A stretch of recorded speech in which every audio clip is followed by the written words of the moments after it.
You go back to your room, you feel like you've been putting on a mask. Hi, my name is Kauthar, and I'm very passionate about mental health and psychiatry. I'm on my journey in healthcare, and I'm here to share mental health tips as well as evidence based insights that will be helpful in your personal and professional journey. You got the marks you wanted to get, bought yourself that item that you really wanted to buy, got the promotion, got the salary increase. Basically, you did what you thought you wanted to do. And yeah, you're doing great outwardly. But there's that low grade harm of emptiness that you have. It just can't go away. This is the paradox of high functioning depression. It's not about what you can't do, but rather the effort it takes for you to do what you usually do. Outwardly, you show up for friends, you do what you're supposed to do to keep your life going. But there's feeling, that feeling that doesn't sit right with you.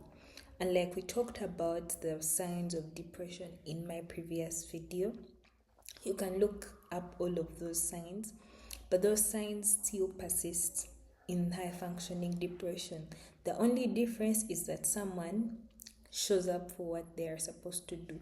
They go to work, they go to school, they try to keep their relationships going, they do what they're supposed to do, but they still take off all the signs.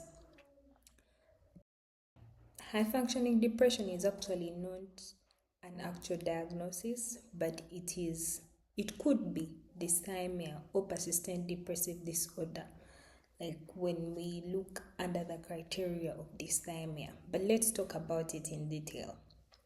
Now, you have the public self, the one that is happy, that is capable, that is funny, that does everything it's supposed to do. But when you go back to your room, you feel like you've been putting on a mask and you have to remove it. Like there's this soul crushing emptiness and sadness that comes onto you. There's this constant exhaustion that cannot be fixed by sleep. No matter how much sleep you get or how many weekends that you prioritize getting sleep, this exhaustion just cannot go away. You keep canceling on plans your friends want to meet out, or even if there's very simple plans and very simple tasks such as like maybe texting back can be a problem. There's that inner critic that's always telling you that you did something wrong. You shouldn't have said that. You should have done this better. A little regulation is okay, but that constant inner critic that just does not go away could be signaling to a much bigger problem. You feel guilty for all the things you have. You feel like you should be grateful, but somehow you aren't because of these feelings you have. You have that gratitude guilt. You feel like you should be grateful for so many things, and you're feeling sad and empty, and you feel so ungrateful. And this is a pattern of shame and guilt that just keeps going over and over again. You are extra irritable. The things that you used to tolerate before, you're not having any of it this time. The things that used to bring you pleasure before in the past do not do that as much as they used to, or they don't do it at all. Like this feeling of emptiness is actually something that people with high functioning depression usually have. It's like flatness that they do have despite whatever is going on in their lives, whether it's a promotion.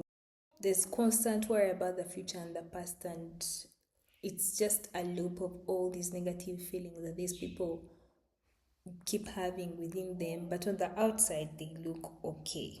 Not the usual worry. Of course, everyone gets worried about their future every now and then, but this constant worry, it's a red flag.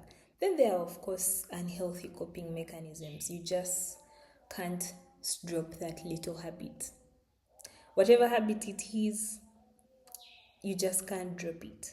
Maybe it's 2 glasses of wine a night. Maybe it's not replying to texts. Maybe it's always getting into trouble with your seniors because you don't do what you're supposed to do on time. Those little habits that just keep on going on and on again. We'll be talking about procrastination as we'll see how this can also be looped into this. But for the meantime, if you know anyone or yourself who needs this, please share this video with them. And there is help. You can seek out professional help.